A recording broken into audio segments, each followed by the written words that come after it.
you need to companies need to have this compliance program or have visibility into their data almost at their fingertips. So those are the things that get me excited and rather fired up. That was Vince Walden, CEO of Kona AI. This is Tom Fox. Welcome to the award-winning Data-Driven Compliance. In this podcast, we will discuss how to use data to improve and enhance the effectiveness of your compliance program, creating greater business efficiency, all leading to more return on investment for your compliance program. Join host Tom Fox as he explores how data will drive your compliance program to the next level. This podcast is sponsored by Kona AI, and now a word about Kona AI. Kona AI is the leading AI-driven solution for anti-corruption, risk, and compliance professionals. Our easy-to-use software and flexible, secure deployment models drive fact-based decisions that focus on the risk areas that matter to the regulators and your business. Whether you are looking for a solution that sits in the cloud or on premises, Kona AI returns lost money to your company's balance sheet and spots high-risk payments to third parties in half the time and half the cost. Conduct better evidence-based risk assessment. Reduce investigations costs. Enable your compliance team to present risk in a timely, data-driven, fact-based manner. Register for your free demo at konaai.com or email info@konaai.com. In this episode, I have Christian Perez-Font. Christian is a practicing lawyer who incorporates data analytics into his practice. I know you'll enjoy this episode.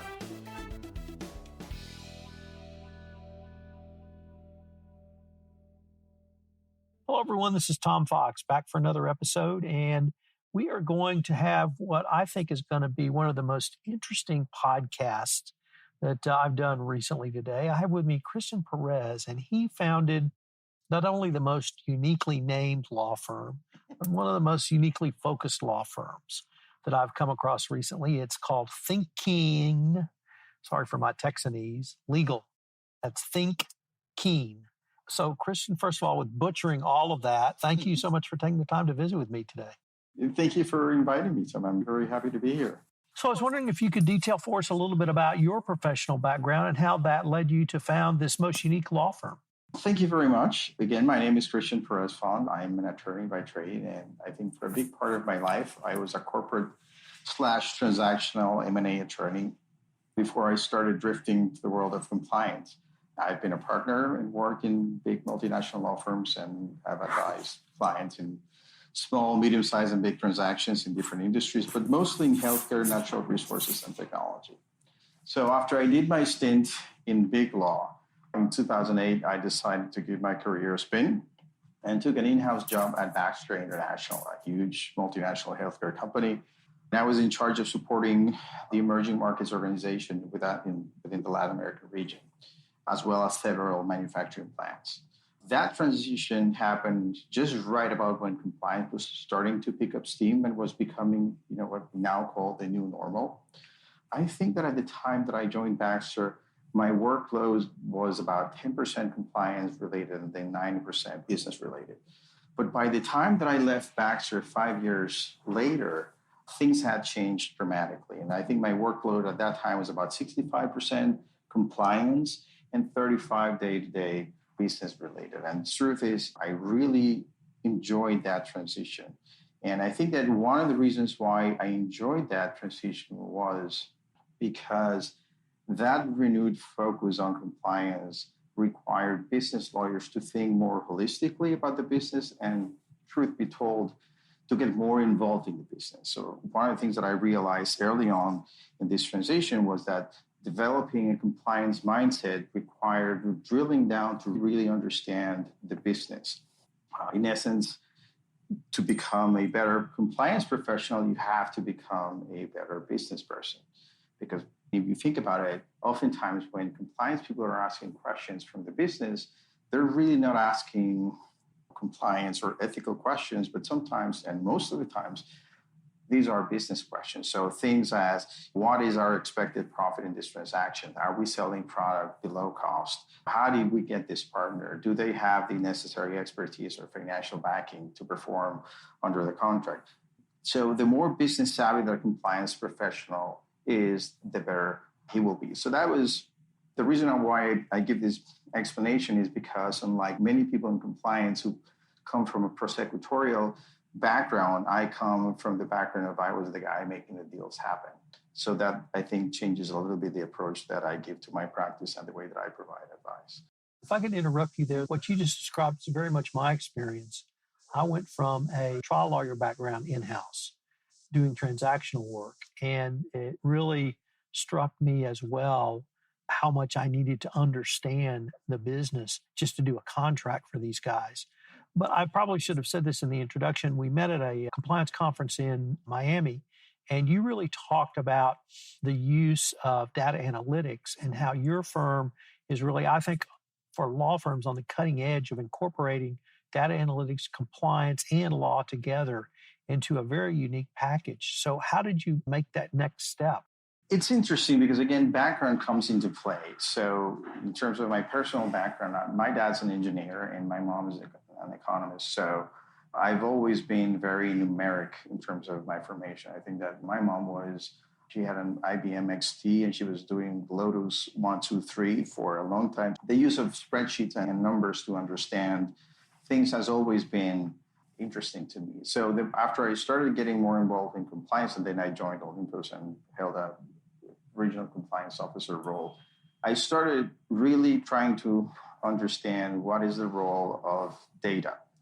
And I think that when people think about data analytics, they look at it as some form of big AI that's going to automatically pinpoint problems. And the truth is that data analytics has to be at the core of any compliance program. So when you ask basic questions, such as what is my organization made of? How many employees do we have per region?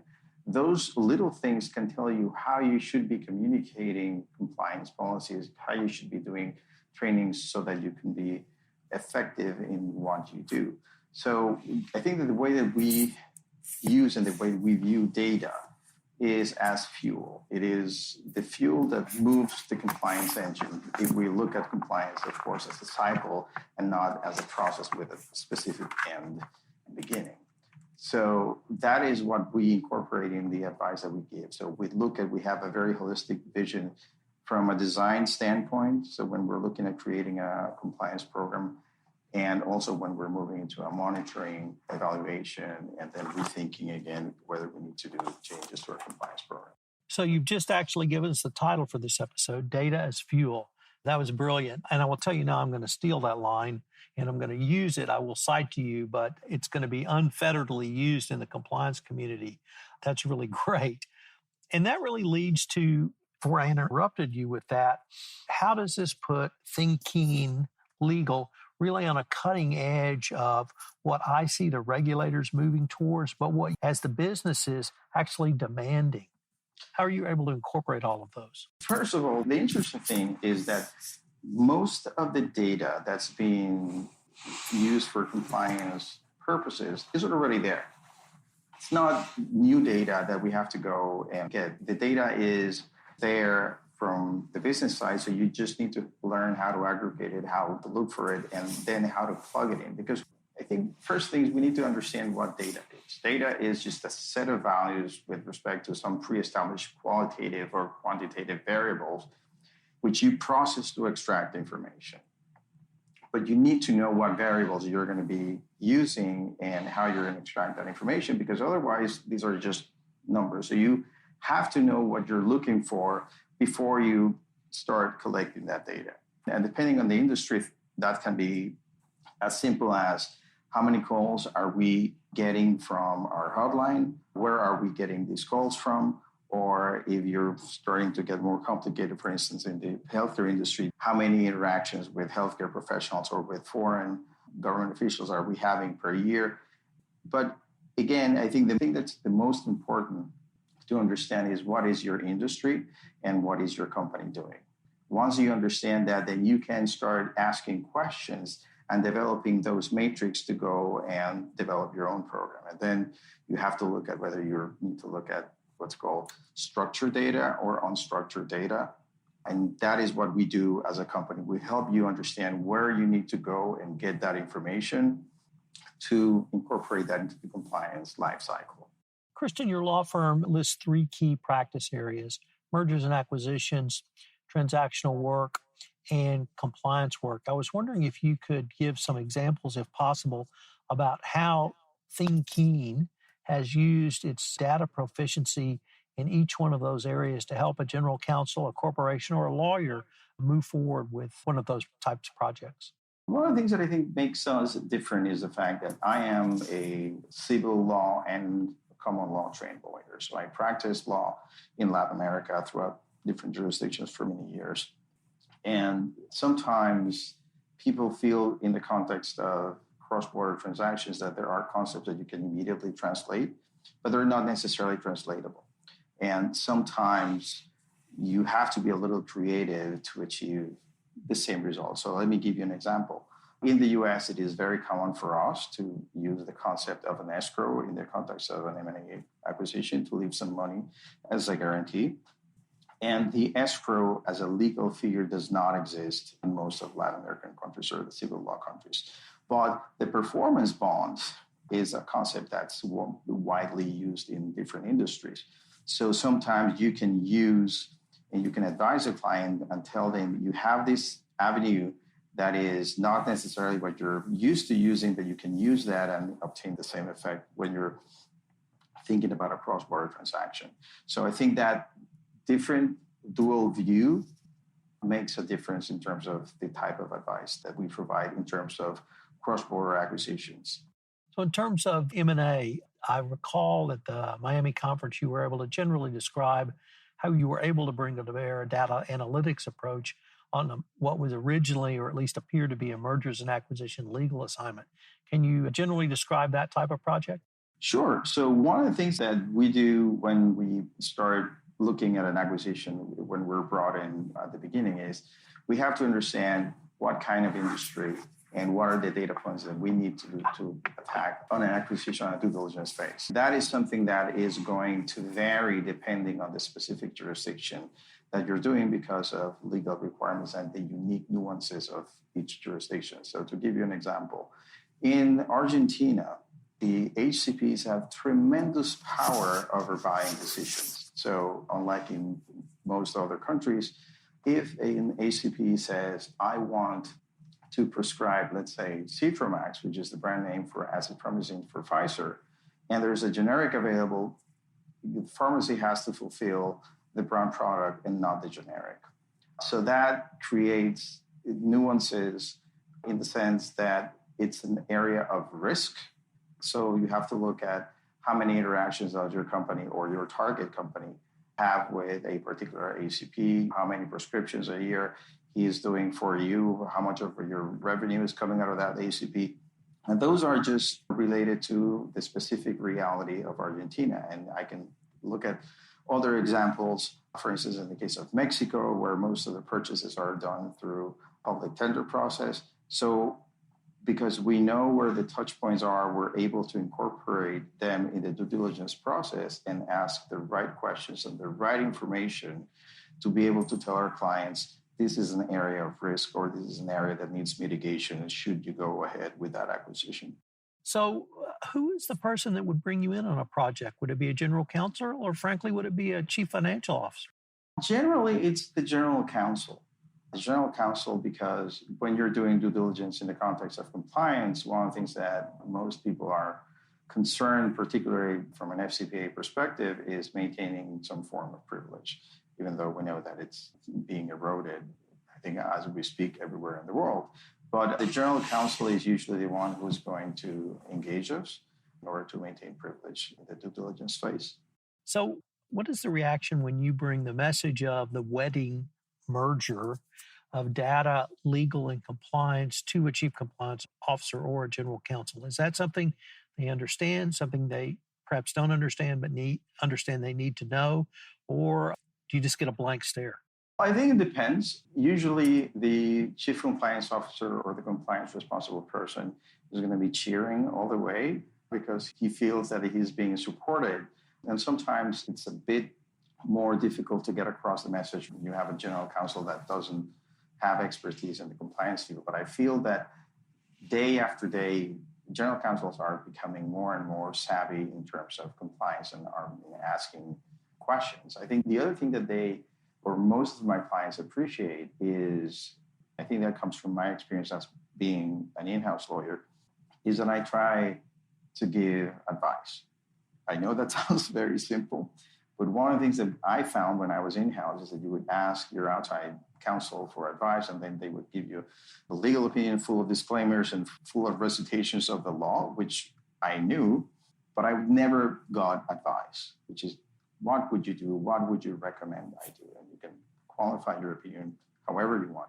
So I think my mantra in thinking legal has always been, we don't provide legal advice, but we'd rather provide business advice with legal content, because we understand that whether we're acting in a legal capacity or advising on compliance, we are there to support the business because compliance is a business support function.